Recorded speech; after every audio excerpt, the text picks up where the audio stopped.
tunjukkan kasih setiamu, menyediakan yang ku perlu. Shalom semuanya yang ada di rumah. Selamat datang dalam ibadah Welcome Baby Day. Mari saat ini kita mau sama-sama naikkan pujian untuk Tuhan. Mari kita mau naikkan syukur kepada Tuhan. Sebab Tuhan adalah Allah yang layak untuk kita sembah dan kita puji. Mari sama-sama kita mau sembah Tuhan.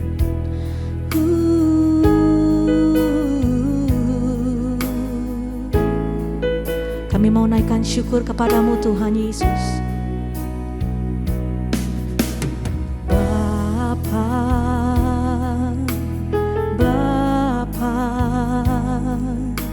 Ku naikkan syukur padamu Bapa, Bapa, ku sembah sujud kepadamu. Sekali lagi katakan Bapa, Bapa, Bapa, ku naikkan syukur padamu Bapa, Bapa, ku sembah sujud kepadamu. Sungguh besar dan kudus namamu Bapa, ku selalu puji namamu.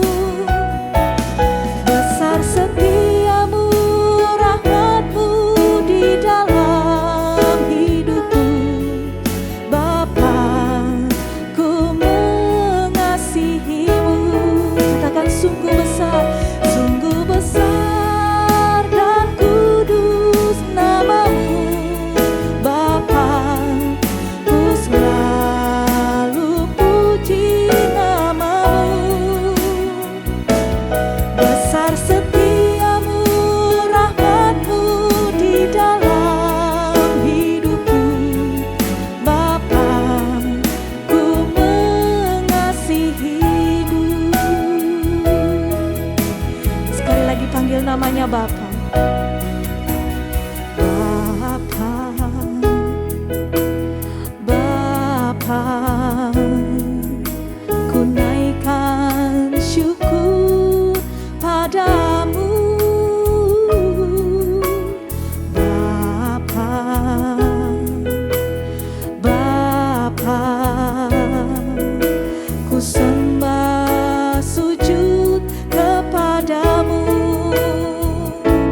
Sungguh besar dan kudus namamu Bapa, ku selalu puji namamu. Besar setiamu, rahmatmu di dalam hidupku Bapa, ku mengasihimu. Sungguh besar dan kudus namamu Bapa, ku selalu puji namamu. Besar setiamu, rahmatmu di dalam hidupku Bapa, ku mengasihimu. Lebih lagi kita mau nyatakan Bapa, Bapa, oh Bapa, ku naikkan syukur padamu Bapa, Bapa, ku sembah sujud kepadamu. Sungguh besar dan kudus namamu Bapa, ku selalu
mengasihi Engkau Tuhan. Ku bersyukur kepadamu Yesus, Tuhan Yesus. Hiarala barala barala bayasi kinamaya syarala barala barala barala bom. Hinarala barala barala barala bayashanda. Haleluya, kami sembah, kami berikan pujian kami. Hinarala bayasyakara barala barala bayasi. Hirala barala barala barala barala barala bom. Berkati setiap kami Tuhan. Syarala bayasyanda. Hirala bayasi namaya siralabo. Kinarala barala barala barala bayasi. Oh yarala barala barala bo. Kinamaya syakaramo. Kami mau berikan terus pujian kami Tuhan. Berikan rasa syukur kami kepadamu Yesus. Katakan, ku berikan hatiku Tuhan. Ku berikan hatiku dan jiwaku, semuanya bagimu di dalam hidupku, di setiap waktu. Nyatakan jalanmu, ku berikan hatiku dan jiwaku, semuanya bagimu di dalam hidupku, di setiap waktu. Nyatakan jalanmu, ku berikan hatiku dan jiwaku, semuanya bagimu di dalam hidupku, di setiap waktu. Nyatakan jalanmu, katakan nyatakan jalanmu, nyatakan jalanmu, nyatakan jalanmu.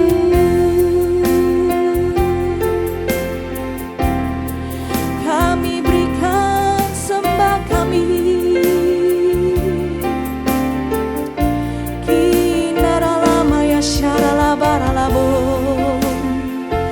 Hiaralamaya syaralamaya shandanamo. Kiaralala baralabayasi. Hiananana barala barala barala baralabo. Shalom, selamat pagi Bapak, Ibu, saudara-saudari yang terkasih dalam Tuhan Yesus. Jumpa kembali kita dalam program acara Welcome Baby Day. Perkenalkan, saya Dr. Janet Sumampo, spesialis obstetri dan ginekologi. Saya bekerja di salah satu rumah sakit swasta di daerah Gading Serpong. Pertama, saya ingin mengucapkan terima kasih untuk GBI PRJ CK7 dan Ci Anita yang sudah mengundang saya kembali untuk membawakan materi pada hari ini. Materi hari ini yang akan saya bawakan mengenai kanker mulut rahim. Dari segi anatomi, kita bisa lihat gambar yang tertera di layar kaca masing-masing. Ada normal dari mulut rahim itu sendiri dengan permukaan yang rata, kemudian tidak berdungkul, tidak berjonjot, dan tidak mudah berdarah. Kemudian yang gambar di bawahnya bisa terlihat itu adalah gambaran mulut rahim dengan lesi prakanker yang akan kemudian menjadi keganasan. Di situ bisa terlihat dengan permukaan yang sudah mulai ada lesi, berwarna putih, kemudian bisa berkembang menjadi kanker mulut rahim. Untuk gambar yang ini kita bisa lihat kanker mulut rahim itu sendiri dengan keadaan mulut rahim yang seperti gambar ini. Terlihat seperti berjonjot, kemudian rapuh dan mudah berdarah. Untuk sebaran kanker serviks di Indonesia, di 88 kasus baru untuk setiap harinya, dan 26 wanita bisa meninggal setiap harinya dikarenakan kanker mulut rahim itu sendiri. Sehingga di Indonesia merupakan negara tertinggi salah satu di Asia Tenggara. Untuk data tentang kanker mulut rahim pada wanita di Indonesia, ditemukan kanker penyebab nomor 2 kematian.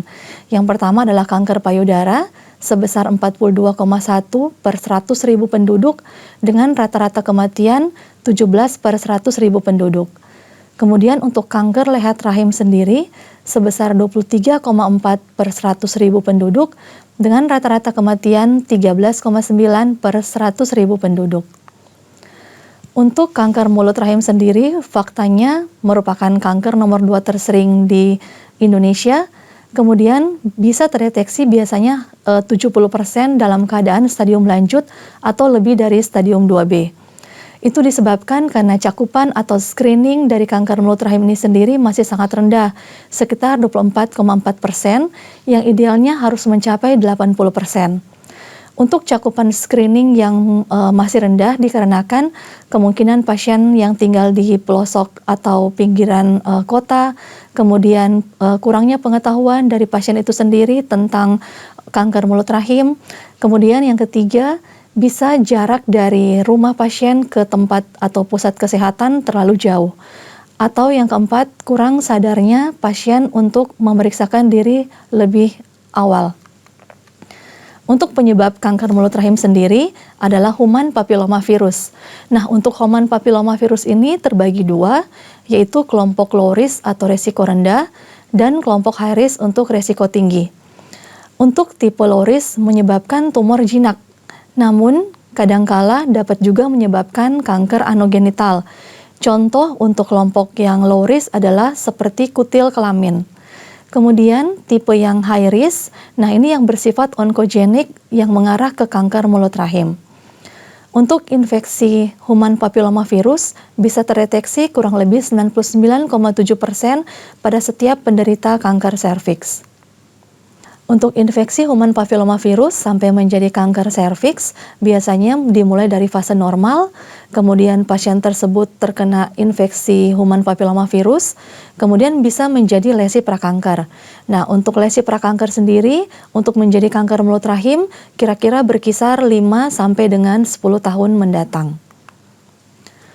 Untuk human papillomavirus bisa ditularkan melalui 2 rute, yaitu rute seksual, melalui hubungan suami istri, hubungan multipartner, kemudian dengan rute non-seksual bisa melalui pakaian atau handuk yang sering bergonta-ganti dengan orang lain, kemudian bisa dari vertikal dari ibu ke janin, atau dari penularan seperti jari tangan, kemudian sarung tangan. Nah, untuk pasien-pasien biasanya sering bertanya, "Dok, apakah saya beresiko untuk terkena kanker mulut rahim?" Jawabannya, setiap perempuan di Indonesia atau dimanapun berada bisa beresiko terkena human papillomavirus sebagai penyebab dari kanker mulut rahim itu sendiri dalam masa hidupnya tanpa memandang usia. Untuk infeksi human papillomavirus yang menetap dapat mengakibatkan terjadinya sel abnormal dan prakanker yang akan berkembang menjadi kanker mulut rahim. Untuk faktor resikonya sendiri bisa karena dari menikah usia muda, kurang dari 20 tahun, kemudian dengan multiple sexual partner, bisa karena dari penyakit menular seksual, kemudian merokok, dan riwayat kanker pada keluarga. Untuk kanker mulut rahim sendiri, mengapa terlambat dideteksi?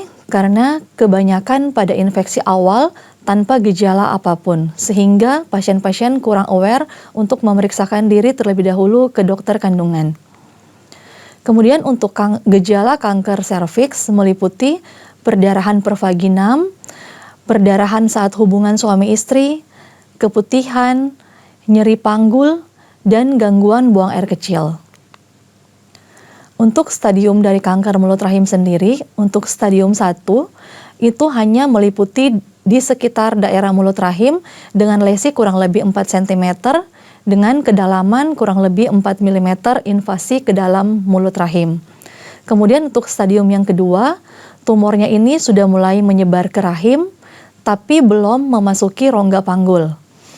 Untuk stadium yang ketiga, tumor ini sudah sampai menyebar ke rongga panggul dan sepertiga bagian bawah dari vagina. Untuk stadium yang keempat, tumor sendiri sudah menjalar ke organ sekitarnya dan penjalaran luas seperti ke paru-paru. Untuk manajemen kanker mulut rahim sendiri, kita melalui pencegahan primer, sekunder, dan tersier. Untuk pencegahan primer, kita mencegah kontak seperti multipartner seksual dan memberikan vaksin human papillomavirus. Kemudian untuk pencegahan sekunder, kita lakukan screening lebih awal. Seperti saat ini yang ditemukan di Indonesia ada pemeriksaan screening IVA dan pap smear. Untuk IVA sendiri biasanya dilakukan di semua pusat kesehatan, terutama di kota-kota yang terpencil, karena IVA ini adalah mudah dikerjakan, kemudian murah, dan hasilnya bisa diketahui saat itu juga. Kemudian untuk pap smear, saat ini pap smear ada 2 macam, dengan tipe konvensional dan pap smear HPV DNA genotyping. Perbedaannya apa? Untuk tipe konvensional, kita tidak bisa mendeteksi adanya human papillomavirus. Kita hanya bisa mendeteksi apakah ada infeksi di mulut rahim atau tidak, kemudian ada jamur di mulut rahim atau tidak, atau ada penyakit infeksi menular, seksual, dan untuk screening kanker mulut rahim. Sedangkan untuk pap smear HPV DNA genotyping bisa ada tambahan dengan pemeriksaan human papillomavirus. Virus apa saja yang bisa terdeteksi di mulut rahim pasien. Kemudian pencegahan tersier, ini sudah kita melakukan terapi jika sudah terjadi kanker atau rehabilitasi dan perawatan paliatif. Untuk vaksin HPV sendiri, itu bisa menurunkan kanker mulut rahim dan menurunkan angka kematian akibat kanker serviks. Untuk vaksin sendiri bisa membantu memberikan perlindungan, direkomendasikan tanpa melihat aktivitas seksual seseorang atau paparan sebelumnya terhadap human papillomavirus. Dan vaksinasi ini direkomendasikan bahkan bila pasien tersebut sudah positif pada hasil pemeriksaan HPV-nya. Untuk vaksin HPV sendiri di Indonesia sudah memiliki 3 varian. Yang pertama, vaksin dengan 2 strain yaitu bivalen, itu mencegah HPV tipe 16 dan 18. Kemudian yang tipe quadrivalen atau 4 strain meliputi HPV 6, 11, 16, dan 18. Dan untuk saat ini sudah masuk di Indonesia lagi tipe terbaru yang nanovalen meliputi 9 strain HPV, yaitu HPV 6, 11, 16, 18, 31, 33, 45, 52, dan 58. Untuk vaksin HPV sendiri sekarang sudah dimasukkan dalam jadwal imunisasi anak, sehingga untuk anak dari Bapak Ibu yang sudah memasuki usia 9 tahun sudah bisa dilakukan vaksin HPV dengan interval 6 bulan. Jadi dilakukan dengan 2 pemberian. Berbeda dengan orang dewasa dengan pemberian 3 kali dengan interval 0 bulan, 2 bulan, dan 6 bulan. Untuk wanita sendiri bisa dilakukan vaksinasi dari usia 15 sampai 45 tahun. Dan untuk pria bisa dilakukan dari usia 15 sampai dengan 26 tahun. Kenapa untuk pria bisa dilakukan vaksinasi HPV ini juga? Karena pada pria sering dengan kutil kelamin atau kanker anogenital, nah itu bisa terjadi dari human papillomavirus ini sendiri. Jadi untuk vaksin ini tidak berlaku hanya untuk ibu-ibu saja, tapi untuk bapak juga bisa untuk melakukan suntik vaksinasi dari HPV ini. Untuk tes IVA, Ini merupakan tes yang cukup mudah, sering dikerjakan, hanya menggunakan asam cuka saja. Kemudian dilakukan pemeriksaan dengan mata telanjang untuk mendapatkan apakah ada lesi yang berwarna keputihan di mulut rahim pasien. Nah, ini seperti gambar, didapatkan biasanya ada luka dulu di mulut rahim untuk gambar yang sebelah kiri, dan sesudah kita melakukan pemeriksaan IVA, kita akan dapatkan lesi berwarna putih di sekitar mulut rahim pasien.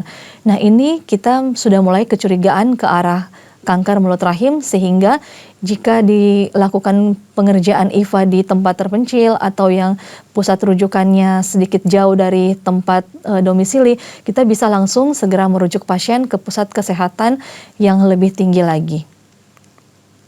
Nah, ini untuk pap smear sendiri dilakukan pemeriksaan oleh tenaga kesehatan dengan dicampurkan beberapa cairan untuk mendapatkan sel abnormal di dalam mulut rahim.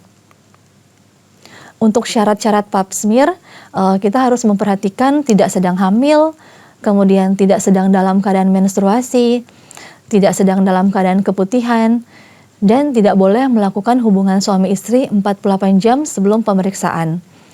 Dan tidak menggunakan obat-obat vagina atau pembersih vagina minimal 48 jam sebelum pemeriksaan.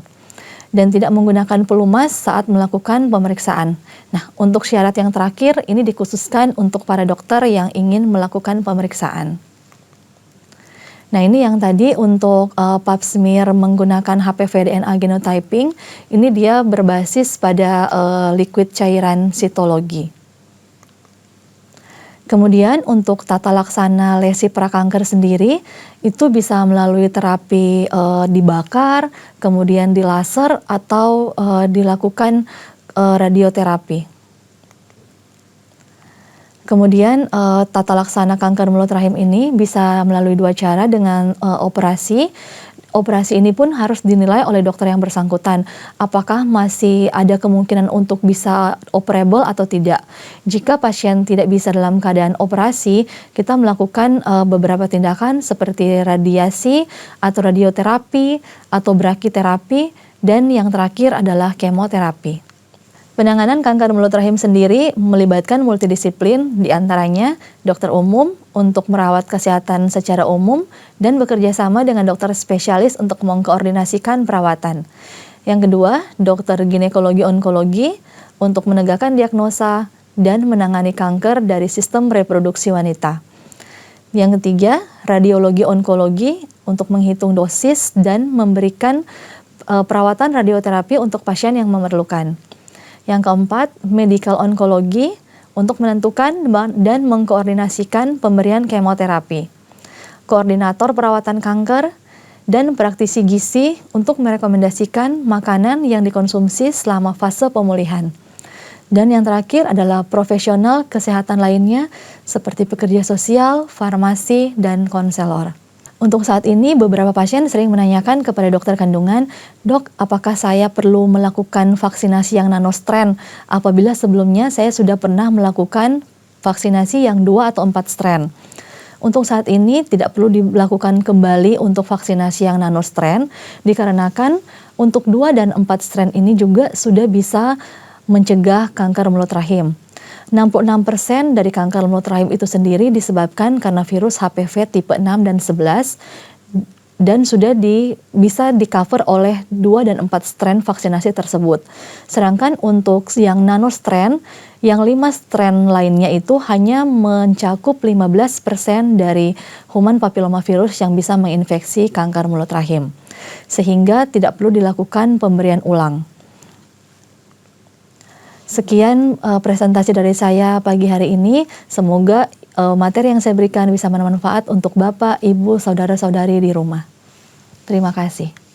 Shalom, Gembala dan seluruh pengerja CK7 serta jemaat Tuhan mengucapkan terima kasih kepada Dr. Janet Sumampau, MBiomed SPOG, yang telah memberkati kita semua melalui penyampaian penjelasan perihal mengenai gejala awal kanker serviks. Tuhan Yesus memberkati dokter dan keluarga berlimpah-limpah. Amin. Berikut kami sampaikan beberapa pengumuman. Ibadah Raya Onsite hari Minggu tanggal 7 Mei 2023 pukul 7, 9, dan 11.30 waktu Indonesia Barat dilayani oleh Pendeta Rubin Ong. pukul 16.30 waktu Indonesia Barat dilayani oleh Pendeta Johan Lumoindong. Ibadah Raya Onsite disertai dengan ibadah onsite pemuda dan anak, yaitu King's Kid, ibadah anak berkebutuhan khusus, Little Blessing Toddler, sekolah minggu, Joshua Generation Kids Church English Service,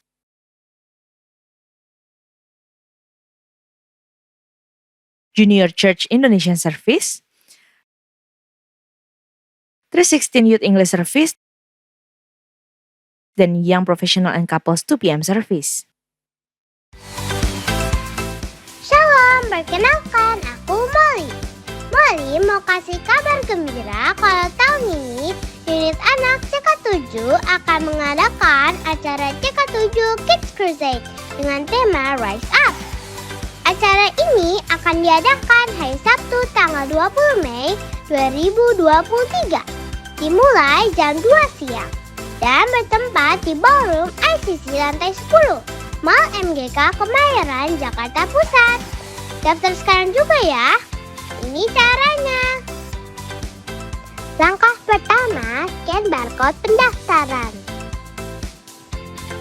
Isi data nama lengkap orang tua, nomor handphone, alamat email. Kemudian klik kirim kode. Kode akan muncul di email dan masukkan kode verifikasi kembali. Isi jumlah anak yang akan hadir dan isi data lengkap anak. Kemudian isilah sampai selesai dan submit. Setelah itu akan ada e-tiket berupa barcode di email terdaftar. Dan silahkan screen capture atau print barcode tersebut untuk dibawa saat registrasi ulang. Yuk, ajak teman-teman lainnya untuk sama-sama memuji, menyembah Tuhan, dan menerima lawatan Roh Kudus. Jangan sampai terlewat ya. Sampai jumpa, Tuhan Yesus memberkati. Sehubungan dengan libur nasional Hari Buruh Internasional pada hari Senin 1 Mei 2023, maka diinformasikan untuk doa fajar, menara doa, dan Bible study diliburkan. Untuk info kesempatan melayani, bergabung di GBA atau Gemar Baca Alkitab, That's for Life Indonesia, pendaftaran baptisan selam, Bible study, pemberkatan nikah, dan lain-lain, dapat dilihat di website www.gbiprj.org atau follow Instagram @gbiprj. Sekian pengumuman pada hari ini. Terima kasih atas perhatian Bapak Ibu sekalian. Tuhan Yesus memberkati. Mari jemaat Welcome Baby Day yang dikasihi Tuhan, kita bersatu dalam doa. Bapa di dalam surga, kami mengucap syukur atas semua kebaikan-Mu, sehingga ibadah WBD hari ini bisa berjalan baik dan lancar. Kami juga diberkati oleh Dr. Janet Sumampau yang telah memberikan pengetahuan seputar kanker serviks. Biarlah apa yang disampaikan berguna buat semua yang mendengarkan. Tuhan juga memberkati pembicara hari ini dan keluarganya berlimpah-limpah dan menjadi berkat bagi banyak orang. Saat ini kami juga berdoa untuk pasangan suami istri yang sedang mengikuti ibadah WBD. Tuhan berkati para suami, jadikan imam, raja, dan nabi di dalam rumah tangganya. Tuhan juga memberkati kesehatan, pekerjaan, dan usahanya. Apapun yang dilakukan dibuat berhasil dan beruntung. Dan para suami diberikan kemampuan dalam mendidik dan membawa keluarganya menjadi keluarga yang takut akan Tuhan dan hidup kudus. Kami juga berdoa untuk para istri, khususnya yang saat ini sedang mengandung. Diberkatilah para istri, menjadi tiang doa dan anggur yang manis di dalam keluarganya. Tuhan berikan hikmat di dalam tugasnya menjadi seorang istri dan ibu bagi anak-anaknya. Diberkati kandungannya. Tuhan berikan kesehatan dan kekuatan sampai saat melahirkan tiba. Semua berjalan dengan lancar dan Tuhan cukupkan semua kebutuhannya. Kami juga berdoa untuk janin di dalam kandungan. Diberkatilah janin di dalam kandungan. Berkembang normal, sehat dan kuat. Lahir menjadi anak yang takut akan Tuhan, cinta kepada orang tua dan sesama. Tuhan juga memberkati Gembala Sidang Pak Niko, berkati kesehatannya, penggembalaannya, dan pelayanannya. Tuhan juga memberkati Gembala CK7 Pak Dr. Yanto. Tuhan berkati kesehatannya, pelayanannya, dan penggembalaannya. Kami juga berdoa untuk Indonesia. Biarlah damai sejahtera Tuhan ada buat bangsa kami Indonesia. Indonesia diberkati Tuhan berlimpah-limpah. Berkati Presiden kami Pak Jokowi dan wakilnya Bapak Ma'ruf Amin. Berkati kesehatannya dan kepemimpinannya atas bangsa Indonesia semakin maju dan sejahtera. Dan tiba saatnya kami menerima doa berkat melalui hamba-Nya. Jemaat Welcome Baby Day yang dikasihi Tuhan, mari kita siapkan hati untuk menerima doa berkat. Terimalah berkat yang berlimpah-limpah dari Allah Bapa, kasih karunia dari Anaknya yang tunggal Yesus Kristus, dan penyertaan yang manis dari Roh Kudus menyertai kita mulai hari ini sampai Maranatha, bahkan untuk selama-lamanya. Haleluya. Amin.